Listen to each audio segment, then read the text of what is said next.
নমস্কার। আজকে আমি বলবো বিবাহ রেখার সম্বন্ধে। কোনো জাতক জাতিকার বিবাহ সম্বন্ধে বলবো, যেটা অনেক সময় দেখা গেছে যে বিবাহ কারোর দেরিতে হচ্ছে, কারোর আগে হচ্ছে, আবার কারোর দেখা যাচ্ছে যে বিবাহের সময় গণ্ডগোল হচ্ছে, কারোর বিবাহিত জীবন অশান্তির বাতাবরণ হয়েছে। এই সম্বন্ধে আমরা বলবো। দেখুন, আমরা বুধের যে এই নিচের স্থানটা, এটাকে আমরা বিবাহ রেখা, এই যে রেখাগুলো বিবাহ রেখা বলে আমরা ধরি। এছাড়াও আরও কিছু এর সঙ্গে যুক্ত আছে, যেটা দেখতে হবে বৃহস্পতি দেখতে হবে, শুক্র দেখতে হবে, এর সঙ্গে কিছু রিলেটিভ আছে। এবার বিবাহ রেখা যদি এই যে আমাদের হৃদয় রেখা, এটা কাছাকাছি থাকে, তাহলে আমরা বলে দিতে পারি যে তাড়াতাড়ি বিবাহ হবে। আবার যদি একটু দূরে, এখানে দূরে থাকে, তাহলে আমরা দেরিতে বিবাহ হবে। আবার মিডিলে থাকলে বলো 25-26 বছরে বিবাহিত হবে। আবার অনেকের দেখা গেছে অনেকগুলো রেখা আছে, তাহলে কি সবই বিবাহ রেখা তা নয়। এখানের মধ্যে দেখতে হবে, অনেকে প্রণয় রেখা, প্রেম রেখা বলে, অনেকে প্রেম আছে, আবার অনেকে এই বড়োটাকে আমরা বিবাহ রেখা বলে ধরে নিতে পারি। এবং এরপরে বিবাহের পরেও অ্যাফেয়ার্স, অনেকে অ্যাফেয়ার্স থাকতে পারে, তার জন্য আমরা বিবাহ স্থানটাকে সেভাবে দেখি।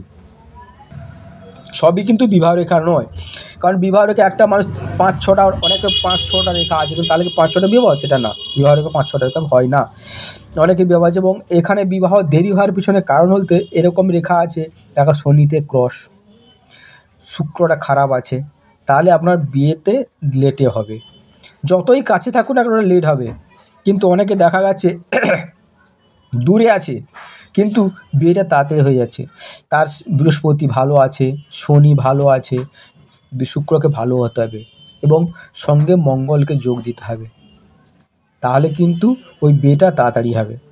এবার দেখবেন বিবাহিত অশান্তি, বিবাহের পরে অনেক সময় অশান্তি হয়। দেখবেন বিবাহ রেখা এরকম বেঁকে আছে, শনিটা ভালো নয়, এবং বৃহস্পতিও ভালো নয়। সেখান থেকে সাংসারিক অশান্তি, ঝামেলা, সাংসারিক জীবনে প্রবলেম, এগুলো চলে আসে। আবার দেখা যাচ্ছে অনেকের এরকম সরল বিবাহ রেখা বড়, দেখবেন খুব শান্তিপূর্ণ, বৃহস্পতি ভালো আছে, শনি ভালো আছে, শুক্র ভালো আছে, দেখবেন মঙ্গলও ভালো আছে। এগুলো ভালো থাকলে তাদের সংসারে অশান্তি, তারা খুব সুখে শান্তিতে সংসার করে। এবার দেখা যাচ্ছে যে অনেকে বিয়েতে বিশাল যৌতুক পায়। দেখবেন কারোর রেখা, কোনো রেখা যদি বুধ পড়তে এরকম ত্রিভুজ থাকে, উনি শ্বশুরবাড়ি থেকে খুব বড় সম্পদ পায়। আবার কারণ কোনো জাতক বা জাতিকা যদি এরকম চতুর্ভুজ থাকে, উনিও খুব ভালো ঘরে, ভালো স্ত্রী, এবং রোজগারি স্ত্রী, এবং সেখান থেকে ভালো পয়সা উনি শ্বশুরবাড়ি থেকে যৌতুক হিসেবে পেয়ে থাকেন, এবং ওনার স্ত্রীর সঙ্গে ওনার ভালো বনিবনা হয়। আবার যেখানে এরকম দেখে যদি বৃহস্পতি আমাদের এরকম রবি স্থানে চলে আসে, উনিও খুব সম্মানীয়, প্রতিপত্তি ঘরে বিয়ে হয়, এবং উনি খুব সম্পদ, বিবাহ পরে যৌতুক হিসাবে উনি খুব বিশাল সম্পদ পেয়ে থাকেন।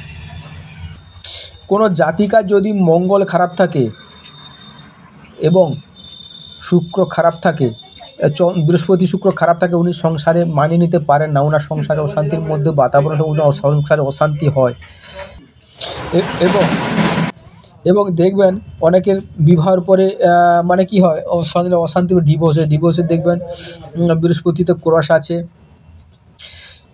এবং রাহু রেখার প্রাদুর্ভাব আছে। রাহু রেখা দেখবেন, রাহু রেখা অনেকগুলো হয়ে আছে, শুক্র খারাপ আছে, মঙ্গল খারাপ আছে, দেখবেন উনি ডিভোর্স হয়ে যেতে পারে, হওয়ার চান্স বেশি। দেখবেন যতগুলো রেখা যাই থাকুক না কেন, যদি গ্রহ যদি আমাদের হাতে যদি পজিশন খারাপ থাকে, সংসারে অশান্তি, এবং সবসময় যে হবে তা নয়, অনেক কিছু আরও কন্ডিশন দেখতে হয়, সেটা দেখার উপরে করতে হয়। তবে বিবাহ রেখা সম্বন্ধে অনেকটা আইডিয়া দিলাম, এরপরে আরও কিছু বলবো পরে। নমস্কার, সঙ্গে থাকবেন, চ্যানেলটা সাবস্ক্রাইব করবেন।